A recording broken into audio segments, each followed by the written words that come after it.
नमस्कार दोस्तों, Lomash crime stories channel में आपका स्वागत है। चैनल को सब्सक्राइब जरूर कर लीजिए, साथ में बेल आइकन को दबाएं, जिससे आने वाली कहानी सबसे पहले आप तक पहुंचे। 31 जनवरी की सुबह कर्नाटक के विजयनगर जिले के कोटुरु कस्बे की एलवी कॉलोनी में एक घर के बाहर पुलिस अधिकारी, एक मजिस्ट्रेट और मजदूर खड़े थे। लेकिन घर के भीतर से किसी इंसान की आवाज नहीं, बल्कि एक कुत्ते के लगातार रोने की आवाज आ रही थी। दरवाजा खुलवाया गया, फिर भी कुत्ता भौंका नहीं। उसकी आंखों में आंसू साफ दिखाई दे रहे थे। एक वरिष्ठ अधिकारी ने कुत्ते को वहीं रहने देने का निर्देश दिया, क्योंकि उसका व्यवहार डर या आक्रामकता का नहीं, बल्कि गहरे मानसिक सदमे का संकेत दे रहा था। घर के अंदर मौजूद एक युवक पुलिस और मजिस्ट्रेट को एक कमरे में ले गया और फर्श की ओर इशारा किया। टाइल्स लगी जमीन कुछ जगह से असामान्य लग रही थी। कानूनी प्रक्रिया के अनुसार मजिस्ट्रेट की मौजूदगी में खुदाई शुरू की गई। ये प्रक्रिया करीब 4 से 5 घंटे तक चली। इस पूरे समय वो कुत्ता लगातार रोता रहा। उसे पानी और खाने के लिए बिस्किट दिए गए, लेकिन उसने कुछ नहीं लिया। जैसे जैसे खुदाई आगे बढ़ती गई, मजदूरों को जमीन के नीचे कुछ असामान्य दिखाई देने लगा। सावधानी से खुदाई करने पर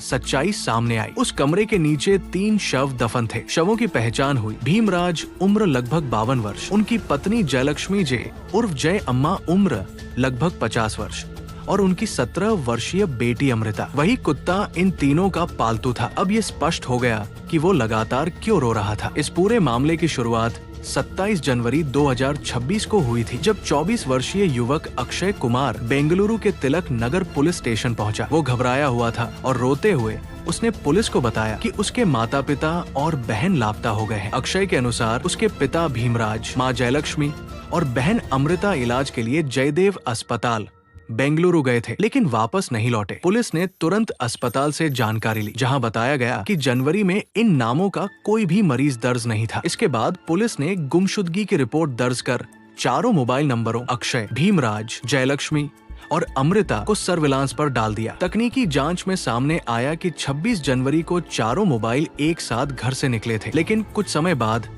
3 मोबाइल अचानक बंद हो गए। केवल एक मोबाइल चालू रहा, जो अक्षय कुमार का था। यही तथ्य पुलिस के संदेह की सबसे बड़ी वजह बना। जब अक्षय से इस बारे में पूछताछ की गई, तो उसके बयान बदलने लगे। सख्त पूछताछ में उसने अलग अलग कहानियां सुनाई, लेकिन हर बार उसके बयान तथ्यों से मेल नहीं खाते थे। जांच आगे बढ़ने पर पता चला कि परिवार के भीतर लंबे समय से संपत्ति और पैसों को लेकर तनाव चल रहा था। भीमराज मूल रूप से चित्रदुर्ग जिले के नायकन हट्टी गांव के निवासी थे। उन्होंने अपनी मेहनत से एक मकान बनाया था, जिसकी कीमत लगभग 1 करोड़ 20 लाख थी। मकान बेचने के बाद उन्होंने अपनी बेटी अमृता की पढ़ाई के लिए लगभग 50 लाख की एफडी करवाई थी, क्योंकि वो पढ़ाई में होशियार थी। अक्षय को लगने लगा कि उसे नजरअंदाज किया जा रहा है और उसे भविष्य में कुछ नहीं मिलेगा। यही असंतोष धीरे धीरे गुस्से और लालच में बदल गया। पुलिस जांच में ये स्पष्ट हुआ कि 27 जनवरी को शवों को उसी घर के अंदर दफन किया गया था और केवल 4 दिन बाद 31 जनवरी को सच्चाई सामने आ गई। इस मामले में अक्षय के चाचा बसंत कुमार की भूमिका भी संदिग्ध पाई गई, जिसके बाद पुलिस ने